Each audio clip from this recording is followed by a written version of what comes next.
Bener, bener itu Andre Rosiadi. Bener. Ngapain undang Ahok? Cuma mau maki-maki orang, nunjuk-nunjuk orang, anggota DPR yang terhormat, ya kan? Anggota DPR itu bukan petugas partai. Mirip-mirip oneng, petugas partai. Kita ini kerja. Ahok itu cuma cari panggung, jangan kasih kesempatan. Kalau benar dia itu bawa bukti, bawa sana ke KPK, bawa ke sana ke kejaksaan, bawa ke polisi, bawa pengacara, buktikan di situ, lapor. Ngapain pakai petantang-petenteng cari panggung? Jangan kasih kesempatan Ahok. Ya, Ahok is nothing. Ya. Saudara, kalau kita bicara tentang seorang Ahok, itu dulu hebat. Hebat dulu. Karena bersama Pak Jokowi. Tapi Ahok yang sekarang memble. Kenapa? Karena dia sudah bersama Megawati. Kita melihat bahwa orang-orang yang mendekat kepada PDIP dan Megawati yang tadinya hebat, jadi tidak hebat. Yang tadinya malaikat, bisa jadi setan. Nah, ini contoh seorang pribadi Ahok. Masyarakat mungkin masih terkecoh ya, bahwa Ahok ini sepertinya akan jadi pahlawan. Menurut saya ini pahlawan kesiangan. Nah, Ahok ini pahlawan kesiangan yang tiba-tiba pengen cari panggung di dalam kasus Pertamina. Tetapi kalau saudara perhatikan, ada dua VT yang saya kasih lihat bagaimana tidak konsistennya seorang Ahok. Ya, dia itu perkataannya bersayap. Hari ini ngomong begini, besok bisa terbang. Bukankah itu sifat-sifat daripada kelompok elit PDIP yang terus menyerang Jokowi? Yang dulunya dukung, sekarang berubah. Setelah melihat video ini, apakah Anda masih mau mengatakan bahwa Anda percaya omongan Ahok? No. No way. Makanya saya katakan Ahok, modalnya cuma bacot aja. Ya. Apa prestasinya? Saya mau tanya, apa? Ya, sempat jadi gubernur sebentaran karena Pak Jokowi lengser, kemudian nyapres berhasil, dan dia didukung sepenuhnya oleh Pak Jokowi. Ahok ini lupa, suka lupa, seperti kacang lupa kulit. Yang dukung dia itu Gerindra.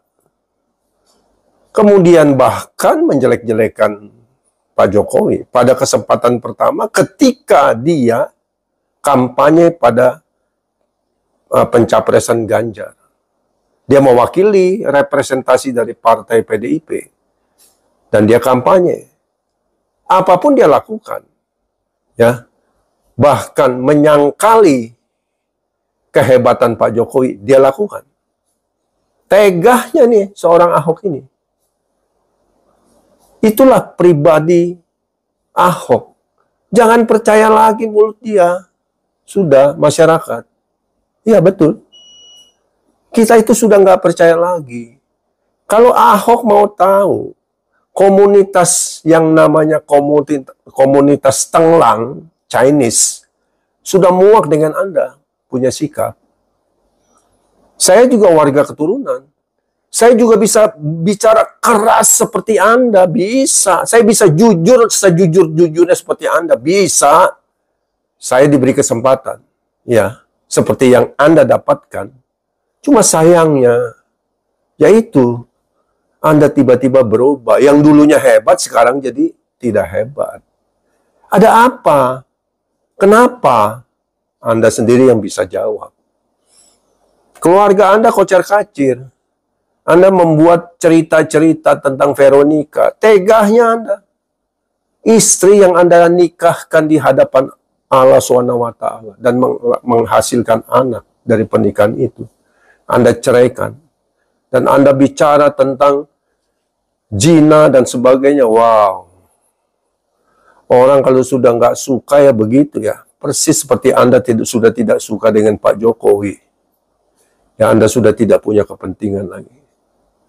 Nah sekarang pertanyaannya apa yang Anda dapatkan? Hari ini prestasi Anda itu apa Pak Ahok? Nggak ada apa-apanya.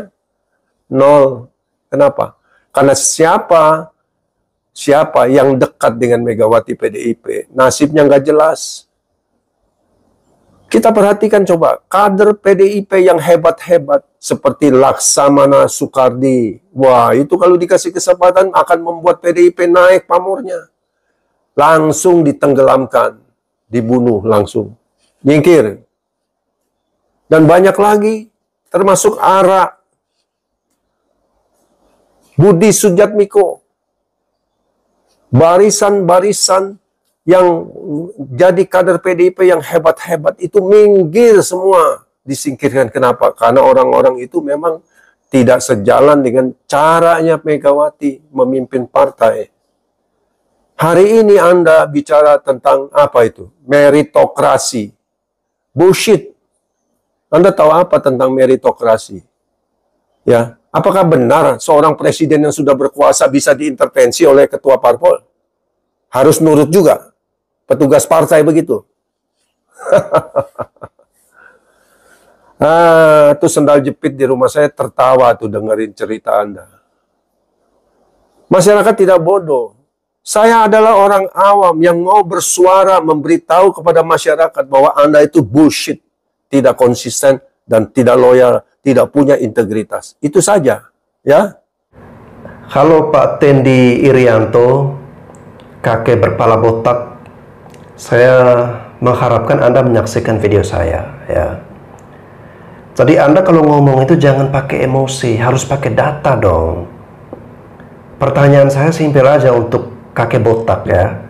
Kakek botak, kenapa Anda tidak menyerang koruptor Pertamina? Kenapa Anda tidak menyerang orang-orang yang sudah merugikan rakyat Indonesia, yang setiap hari ngisi Pertamax ternyata itu adalah Pertalite yang dioplos? Kendaraannya rusak Pak, kendaraannya mogok. Kenapa itu tidak Bapak keluar-keluar?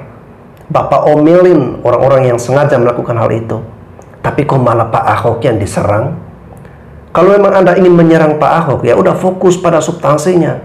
Bukan malah masalah personal yang Anda bawa-bawa. Sampai istrinya Pak Ahok pun Anda ungkit-ungkit, ya. Seakan-akan Anda sudah paling sempurna dengan istri Anda, dengan keluarga Anda, ya. Kalau dengan istri Anda, keluarga Anda belum sempurna, jangan mengungkit masalah personal orang lain, ya. Fokus pada substansinya. Dan ini yang buat saya bingung nih guys, ya. Kemarin Andre Rosiade sama juga kepala botak. Sekarang muncul lagi nih, ya, si kakek berkepala botak. Ini ada apa nih? Rata-rata berkepala botak nih, ya. Pasti tidak suka atau membenci Pak Ahok. Ini sorry ya, disclaimer tidak semua, ya. Tapi sebagian saja, ya, orang-orang yang berkepala pelontos ini. Kalau yang saya temukan videonya, tadi tidak suka dengan Pak Ahok. Dan mereka menyerangnya, ya itu tadi, personal. Seakan-akan punya dendam pribadi. Dan kalian tahu kenapa orang-orang seperti kakek botak ini dan termasuk Andre Rosiade begitu membenci pada Ahok? Mereka tidak suka Ahok membongkar kasus Pertamina ini karena mereka ini, ya, melihat Ahok itu dari partai PDIP. Ya, kalau kita kan tidak melihat seperti itu. Mau dari partai manapun, golongan manapun, kita nggak peduli, ya. Selagi dia membela untuk kepentingan rakyat Indonesia, itu yang kita akan dukung, ya. Kita tidak melihat dia ini PDIP, dia ini Gerindra. Kalau dia merugikan negara, dia maling, dia koruptor, ya dia harus dihukum, ya. Itu yang harus Pak Tendi Irianto, Anda harus paham. Ini koruptor Pak kakek botak, ya. Dia merugikan negara 1.000 triliun. 1.000 triliun itu bukan angka yang kecil. Saya yakin kekayaan kau pun tidak sampai 1 triliun, ya. Tapi jangan kau menganggap sepele, menganggap kecil kerugian negara 1.000 triliun ini. Makanya kita butuh kehadiran Pak Ahok untuk membantu Kejaksaan Agung agar lebih cepat membongkar kasus ini, ya. Biar lebih jelas, lebih cepat, dan para koruptor ini dapat dihukum dengan seberat-beratnya. Kok malah Anda hadir ingin membungkam Pak Ahok, tidak suka Pak Ahok hanya karena dia dari PDIP? lalu kemudian Anda bahas-bahas Pak Ahok pernah cerai sama istrinya, ya, berzina dan segala macam, lalu dihubung-hubungkan ketidaksukaannya dengan Pak Jokowi dan segala macam, ya. Pak Botak, Anda jangan melebar kemana-mana, ya, jangan membangun narasi bahwa Pak Ahok ini pembohong, Pak Ahok ini tidak bisa dipercaya. Justru orang-orang seperti Anda lah yang munafik, ya. Orang-orang seperti Anda ini, ya, itu adalah orang-orang pendukung koruptor yang membuat koruptor di negeri ini merajalela, ya, bisa berbuat suka hati, maling duit rakyat. Karena apa? Karena didukung oleh orang-orang seperti Anda, ya. Jadi siapapun yang menyaksikan video ini, tolong sebarkan video saya ini kepada si botak, ya, si botak, kakek botak ini, ya. Jadi kakek botak, saya mohon, ya, jangan jadi orang bajingan tolong, ya, jangan jadi bajingan tolong. Jadi orang cerdas, ya, orang yang punya keikhlasan hati untuk mau membangun bangsa dan negara kita. Kita bela bangsa, bela negara, bela rakyat, dan kita, ya, harus wajib untuk basmi koruptor. Negara ini nggak maju, rakyat banyak yang tertindas, yang miskin di mana-mana, melarat di mana-mana. Itu karena koruptor. Jadi kakek kepala botak, buka mata Anda, ya. Oke, jadi itu saja untuk kakek kepala botak ini, ya. Sampai jumpa lagi di konten saya selanjutnya.